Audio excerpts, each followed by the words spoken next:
Allez, bonjour à tous, j'espère que vous allez bien. Aujourd'hui, on va faire une analyse de BitTensor, Tao, puisque c'est une crypto qui m'a été énormément demandée, que ce soit en message privé, dans des commentaires YouTube, et puis c'est un peu la hype du moment. Donc on va faire une analyse assez complète, même si j'en avais fait une il y a 3 semaines, un mois à peu près. On va faire une nouvelle analyse, que ce soit investissement long terme, est-ce qu'on est dans une bonne zone pour se positionner, quels sont des targets qu'on pourrait aller chercher si on fait un nouvel ATH, les zones d'achat, les zones de vente, également sur du trading plutôt court moyen terme, si on peut également avoir des opportunités. Or Tao, c'est la crypto du moment. Elle a fait beaucoup parler d'elle, c'est normal. En 2 semaines, elle a fait un x2. Elle a fait un x2, ce qui est une bonne performance pour une crypto qui est dans le top market cap. Si je regarde ici, si je vais sur CoinMarketCap et je regarde Tao, hop, on est 25e dans CoinMarketCap, donc vers une telle performance en si peu de temps, ça reste, oui, une bonne performance. Et c'est pour ça qu'a fait beaucoup parler d'elle en ce moment. Donc maintenant, est-ce que c'est le bon moment de se positionner sur du long terme? J'ai envie de dire, pourquoi? Alors, comment vous avez été au courant de cette crypto? Déjà, si vous commencez, peut-être il y en a qui la connaissaient déjà, mais souvent, on est au courant des cryptos quand ils performent extrêmement bien. Parce que c'est la hype sur Twitter, parce que sur YouTube, il y a plein de vidéos là-dessus, parce que vos amis vous en parlent, parce que voilà, c'est ce qui fait parler. En général, c'est comme ça, vous découvrez une crypto, et en général, c'est pas le meilleur des moments. Maintenant, si vous connaissez Tao avant, et que vous cherchez à vous positionner aujourd'hui, et que vous n'êtes toujours pas rentré en position, je suis désolé, mais on n'est pas dans une bonne zone. Et pourquoi vous chercherez à vous positionner, être acheteur à 540 $, alors que vous n'étiez pas acheteur à 240 $?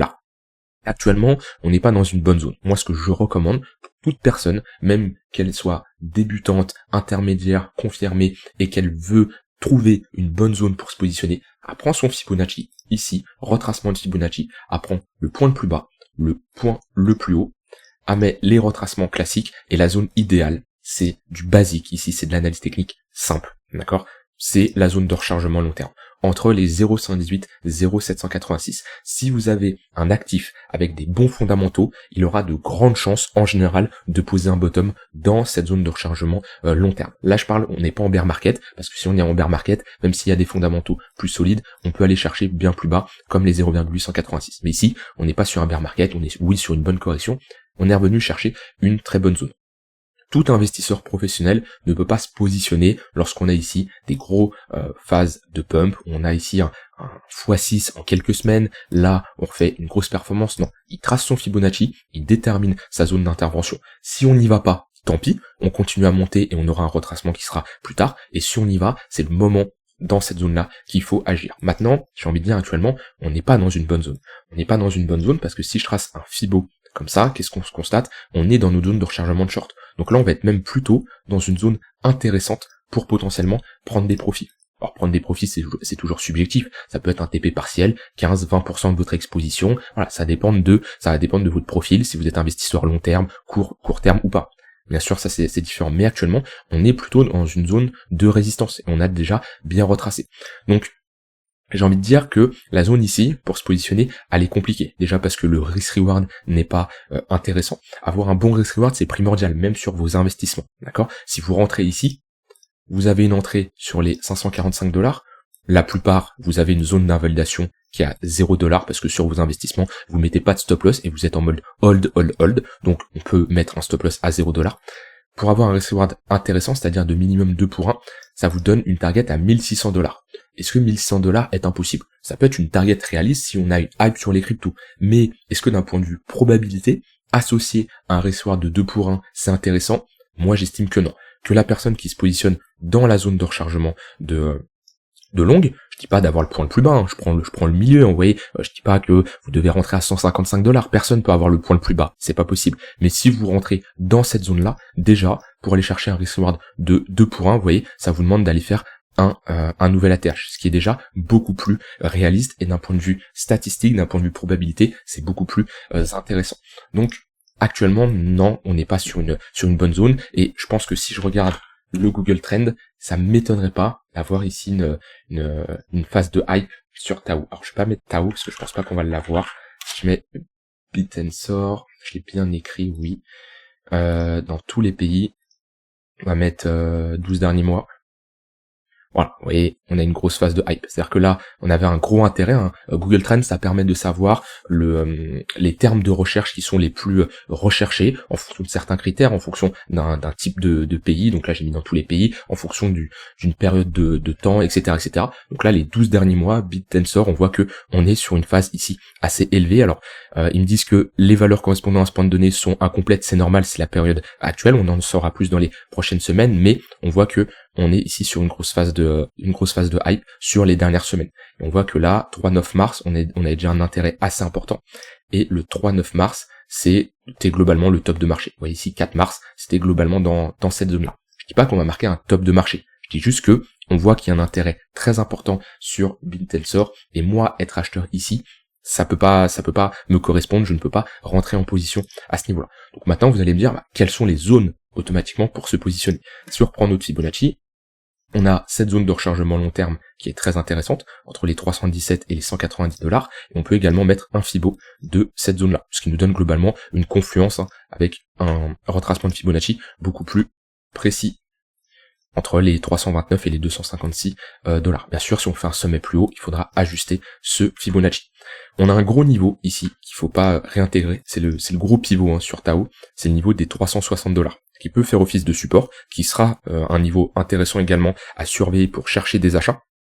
Mais ouais, c'est un niveau qui ne doit pas être réintégré parce qu'on réintègre un range, on réintègre ici une pattern de retournement. On voit bien qu'on était dans une dynamique baissière avec des sommets et des creux de plus en plus bas. Et ici, on a fait depuis un moment une tendance haussière, une structure de retournement avec un triple bottom, creux et sommet de plus en plus haut. Donc ça, c'est une structure assez puissante, surtout en weekly. En général, il y a peu de chances quand même de la réintégrer. Donc si on a un pullback sur la ligne de coup, ça reste une bonne zone, oui, pour se positionner. Mais rentrer au-dessus des 360 $, moi personnellement, ça ne m'intéresse pas.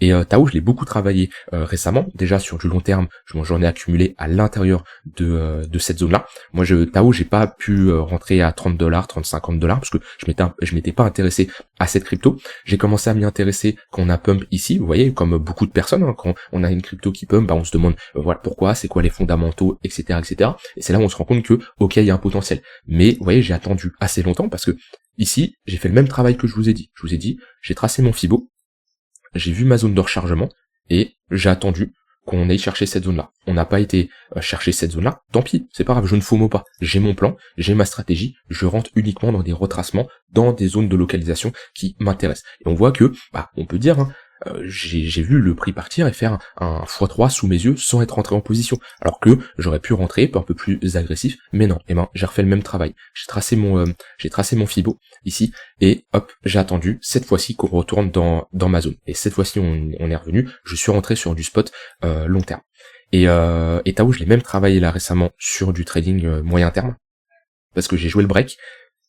À ce moment-là, lorsqu'on a break, c'est un trade que je vous avais d'ailleurs partagé, genre pas partagé dans le sens où prenez ce trade, c'est du copy trading, c'est absolument pas mon but. Ici, mon but, c'est toujours de vous enseigner, de vous montrer ma vision du marché, mes analyses, les trades également que je prends, mais pas dans un but de copy trading, mais dans un but plutôt de pédagogique. Comprendre ma manière de penser, pourquoi j'ai pris ce trade, comment je vois les choses, et que vous puissiez tout simplement progresser. Je suis pas là pour vous dire, voyez, j'ai eu un trade gagnant, non, parce que j'ai des trades perdants et je les montre également, mais c'est pour vous montrer pourquoi je suis rentré ici en position. On avait tout simplement un break, une zone d'invalidation sous la bougie impulsive, et surtout, Tao, c'est une altcoin qui est très forte. On peut le voir, si je regarde ici les performances du top 20-50, Tao, c'est la crypto qui fait la meilleure performance ici. On voit que c'est l'une des cryptos les plus fortes en monthly dans le classement CoinMarketCap 20 entre les 5 premières cryptos, les 50 premières cryptos de CoinMarketCap, c'est l'alcoin la plus forte.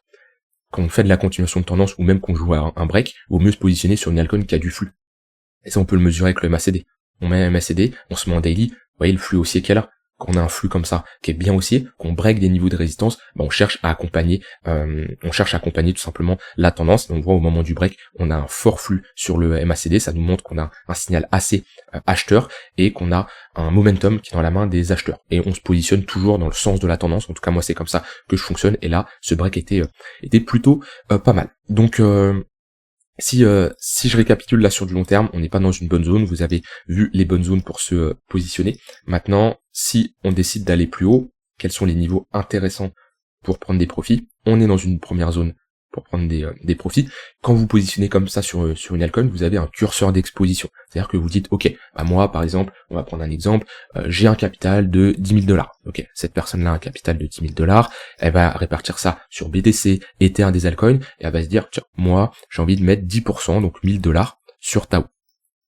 Je vais rentrer en plusieurs fois, je vais peut-être pas exécuter tout mon cash à déployer sur Tao, mais peut-être que sur ces 1000 $, elle va exécuter 800 $ dans sa zone de rechargement, et elle avait gardé par exemple 200 $ au cas où on va plus bas. Voilà, ça peut être une stratégie d'investissement, rentrer par palier sur des niveaux de support, mais de ne pas tout exécuter parce que on peut toujours aller plus bas. Et maintenant, c'est un curseur d'exposition. C'est bien gérer son exposition, et quand on a comme ça des pumps, et moi la personne va peut-être alléger une partie. C'est-à-dire que ces 800 $, peut-être qu'actuellement ils sont transformés en 1600 $. On va dire qu'elle a fait un x2 sur son investissement. On arrive dans une zone de rechargement de short, et ben elle va sécuriser une partie. Elle va décider de TP et mettre de côté 500 $. Il va lui rester 1100 $. Et hop, ce qui est important, c'est de déterminer son plan pour la suite. C'est pas, on arrive sur des niveaux où on se dit, ah, qu'est-ce que je fais? Est-ce que c'est le moment de vendre? Est-ce que j'attends? Non, parce que là, ça va être vos émotions qui vont parler. Donc, vous programmez toujours vos zones où vous allez prendre des profits sur tous vos actifs. Là, vous avez toutes vos positions crypto. Vous devez savoir sur quel niveau vous prenez vos profits et quel pourcentage d'exposition vous réduisez. Autrement dit, est-ce que c'est un TP total ou est-ce que c'est un TP partiel? Si oui, de combien de pourcents? Donc là, on a vu l'exemple zone de rechargement de short. Ensuite, on peut mettre d'autres niveaux. Par exemple, l'ATH, on va réduire l'exposition. C'est-à-dire que, je fais pas les calculs au dollar près, mais peut-être que maintenant, les 1100 $, ils vont se transformer ici en, on va dire, 1400 $. Et ben, il va y avoir encore une prise de profit, hop, de 200 ou 300 $, etc., etc. Et ensuite, on peut mettre des extensions de Fibonacci. On va voir les 118 au niveau des 1100 $. On a également le chiffre psychologique des 1000 $. Gros niveau, ça peut être également une prise de profit, encore 10% d'exposition, etc., etc. Et le but, c'est tout simplement d'avoir bien géré son curseur d'exposition, prendre des profits sur la montée, sur différents paliers, parce que vous aurez jamais le point le plus haut. Donc on a vu des retracements de Fibo, des niveaux de résistance, des chiffrements psychologiques, des extensions de Fibo. Ça peut être également lorsqu'on a un ravalement, une pattern de top de marché, lorsqu'on a le BTC qui dessine des signaux d'inversion de dynamique, etc., etc. Et quand on retrace et qu'on retourne chercher par exemple notre zone de rechargement de Fibo, admettons ici c'est le point le plus haut, on trace notre Fibo, et ben cette zone entre les 0,118 et 0,786 ici, c'est un endroit où on va pouvoir redéployer le capital, les profits qu'on a tout simplement pris. Et c'est un curseur d'exposition. Lorsqu'on se situe sur des zones de rechargement long terme, comme les 0,118, 0,786 comme on était ici, on va plutôt s'exposer à l'actif en question, et lorsqu'on va pump, lorsqu'on va arriver sur des niveaux de prise de profit ou qu'on va faire de bonnes performances, on va réduire cette exposition. C'est comme ça que vous devez le voir. Et vous voyez, on a vu du coup les zones également intéressantes à surveiller sur Tao. Des retracements de Fibonacci, des extensions, des chiffrements psychologiques, et si vous avez un peu plus de connaissances d'un point de vue technique, lorsqu'on a des patterns de retournement, des signaux d'inversion de dynamique. Donc ça c'est Tao sur du long terme. Maintenant, Tao sur du plus court terme. D'un point de vue swing trader, quelqu'un qui va garder sa position quelques jours, quelques semaines, allez pour les plus longues, quelques mois, ça peut arriver. Donc plutôt du trading moyen terme, on n'est pas dans une bonne zone. Pareil, un swing trader, il va se positionner soit sur des breaks, comme je l'ai fait ici, sur des niveaux, sur des gros breaks, c'est-à-dire qu'on a un break et on vise une extension de ce niveau-là, qui peut être l'extension de ce range. On n'a pas vu ensemble, mais on prend le point le plus haut du range, le point le plus bas. On met des extensions et on voit qu'on a atteint cette extension. Là, on est dans une zone de prise de profit théorique, c'est-à-dire que les acheteurs qui ont joué le break, c'est une zone où ils vont tout simplement prendre leur profit. Et on voit que pour le moment, on a du mal à passer ce niveau-là. On peut attendre à avoir un ralentissement, parce que des acheteurs qui clôturent leur position, c'est tout simplement des vendeurs. Donc, on peut avoir un ralentissement de notre tendance. Pour le moment, on n'a pas de signaux d'inversion, mais on peut avoir un ralentissement. Donc, en tant que swing trader, c'est compliqué. Soit, comme je dis, on jouait le break, soit on attend un pullback et un retracement. Là, je peux prendre un Fibo. Hop. On a les 0,382, ou également le pullback sur la ligne de coup, qui peut être en confluence avec, ici, le tunnel 4 heures. Et on voit que on commence à avoir une tendance qui est bien, qui est haussière depuis un moment, hein, qui est bien représentée ici avec le tunnel 15 minutes, qui est parfait pour l'intraday. On verra ça après, mais là pour de la continuation de tendance, ouais, on a les 0,382 qui peuvent être intéressants. Alors ça ferait, si je prends du point le plus haut au point le plus bas, ça ferait une baisse de moins 27%. C'est pas impossible quand on a comme ça un actif qui a pris qui a fait un 160% en seulement quelques jours, c'est pas impossible qu'on ait un retracement un peu plus important de moins 27%. Rien, quand on a autant de volatilité, ça peut être d'un côté comme d'un autre. Et c'est là l'importance d'avoir un bon timing, d'avoir une bonne localisation de vos entrées pour pas vous retrouver à avoir un moins 30% et d'avoir acheté le top, tout simplement. Donc ouais, 0,382, bonne zone, ou alors pullback sur la ligne de coup. On peut mettre également des points pivots. Hop, je vais regarder les points pivots weekly et monthly. On a un point pivot monthly à les $376, qui peut être également une bonne zone si on y va. Donc ça, c'est d'un point de vue swing trading. Maintenant, sur de l'intraday. Hop, sur de l'intraday, on a toujours une dynamique qui est bien haussière. On le voit bien, des moyennes mobiles toujours orientées à la hausse. Et pour l'intraday, je vais surtout surveiller le tunnel 15 minutes. On voit à chaque fois qu'on a eu un rebond dans le tunnel 15 minutes, on a eu une très bonne réaction acheteuse. Déjà, quand on a comme ça un fort momentum, on l'a vu sur le MACD juste avant, on avait un MACD qui était bien haussier avec un bon flux. Ça nous montre que tout simplement, on a un momentum qui est bien, qui est présent. On a des acheteurs qui sont bien présents, le flux est haussier. C'est compliqué de chercher des shorts. En tout cas, moi, je ne cherche pas de shorts dans ce genre de configuration. Alors, il y en a qui peuvent prendre un short ici et prendre un TP ici, prendre un short ici, prendre un TP ici. Mais on voit que l'amplitude du mouvement est beaucoup plus faible que de faire l'inverse, prendre un achat ici et prendre un TP ici. On voit que, en fait, même si vous n'avez pas un timing qui est parfait, en jouant dans le sens de la tendance, même si vous rentrez un peu tard, vous avez les probabilités de votre côté, vous avez la tendance qui est dans votre côté. Donc ça peut un peu gommer votre timing qui n'est pas parfait. Par contre, si vous faites de la contre-tendance, il vous faut un timing parfait. Vous ne pouvez pas rentrer ici et TP juste ici. C'est pas possible, d'accord? On voit que l'amplitude des mouvements est beaucoup plus faible que si on joue dans le sens de la tendance. Donc pour moi, je préfère privilégier des achats. Et on voit que pullback 15 minutes, c'est juste parfait. Donc pour le moment, on est toujours dans une dynamique qui est haussière. On est dans un range ici. Un petit range, une phase de latéralisation. Les phases de latéralisation précédées par des dynamiques haussières ont plus de chances de casser par le haut, on le voit bien. Maintenant, oui, cette tendance, à un moment, elle va s'arrêter. Elle va s'arrêter et on va break ce tunnel 15 minutes et on va passer dans une tendance baissière sur du court terme. C'est logique, une tendance, ça se prolonge plusieurs fois, ça se retourne une fois, mais vaut mieux quand même privilégier toujours que la tendance va se poursuivre. C'est sûr qu'un jour, elle va s'arrêter.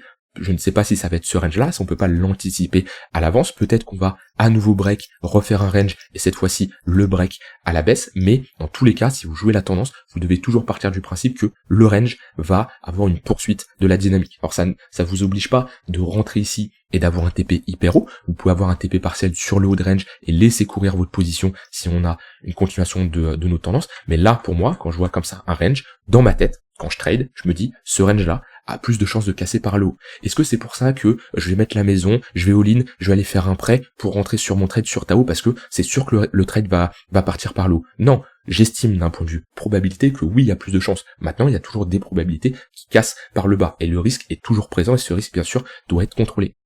Donc là, oui, bonne zone sur Tao pour faire de la continuation de tendance et chercher des achats. On a également un point pivot weekly, on est repassé au-dessus, il fait office de support. On a une bonne confluence ici avec cette pattern de continuation en W qu'on a réalisé. Donc on est sur la ligne de coup et moi j'aime bien voir point pivot daily également. On se situe, on voit qu'on a un point pivot daily dans le tunnel 15 minutes qui est juste en dessous. Donc si on a là déjà ça peut être une bonne zone pour chercher des achats. Si on va légèrement plus bas, ça peut être également une bonne zone, avec une zone d'invalidation sous le tunnel 15 minutes, parce que si on passe sous le tunnel 15 minutes, eh bien on a une inversion de notre dynamique, et la prochaine target qu'il faudra surveiller, c'est tout simplement le tunnel 1 heure, qu'on n'a pas été cherché depuis l'entièreté de ce mouvement-là. Voilà, sur Tao, j'ai dit tout ce que je voulais dire. Ayez toujours une bonne gestion de risque. Ayez un bon timing, ne vous positionnez pas n'importe comment. Pour moi ici, pour l'investissement long terme ou pour du swing, c'est trop tard, je ne peux pas me positionner comme ça. Après, si vous avez votre setup qui s'enclenche ici, enclenchez-le, mais chacun a une psychologie, un profil différent, chacun a des conditions d'entrée qui sont différentes, et moi ici, je ne peux pas me positionner sur Tao. Par contre, continuation de tendance, je cherche bien sûr des achats. On l'a vu, c'est une altcoin qui est forte, on le voit bien dans la perf daily, ici, elle est encore dans le top 3, dans la perf weekly, c'est la meilleure, dans la perf monthly, c'est la meilleure. Donc automatiquement, je vais chercher à me concentrer sur elle pour de la continuation de tendance parce que c'est une altcoin qui est forte et c'est une altcoin qui a plus de chances de rester forte. Voilà, j'ai tout dit sur Tao. Alors peut-être que certains auraient voulu que je vous dise c'est le moment d'investir, achetez, mettez tout ça en levier x100, to the moon. Non, c'est pas mon but. Mon but c'est pas de vous mentir pour vous faire plaisir. Je dis clairement ce que je pense. Alors peut-être que vous n'avez pas la même vision et le but c'est vous avez vos propres convictions, vous devez les respecter. Si vous pensez que long ici Tao était une bonne idée, c'est pas parce que vous m'avez écouté que vous devez vous dire ah ça y est, il a tort. Moi je vous partage ma vision, après vous faites ce que vous voulez de votre côté. Mais je dirais toujours ce que je pense, et parce que peut-être la majorité des gens auraient voulu penser, c'est-à-dire faut acheter ici, c'est sûr à 100% que ça va bien se passer. Non, les gens qui vous disent ça, c'est des menteurs ou c'est des incompétents, mais en tout cas, je peux pas vous dire que là il y a 100% de chance que ça pump encore de 50%. Dans tous les cas, même si c'est le cas, d'un point de vue risk-reward, on n'est pas dans une bonne zone, comme je dis, sur du moyen long terme. Voilà, dites-moi ce que vous en pensez de la situation actuelle sur Tao. Comme je dis, je vois qu'il y a une bonne hype, beaucoup de personnes en parlent, ça fait longtemps que j'avais pas vu une hype. Après, c'est un peu la seule crypto qui pump, alors que tous les autres ne font pas grand-chose, enfin, pump, mais légèrement, comparé à Tao, qui s'est bien démarqué. Je vous souhaite une très bonne fin de journée, et on se dit à demain pour une prochaine vidéo. Bye bye.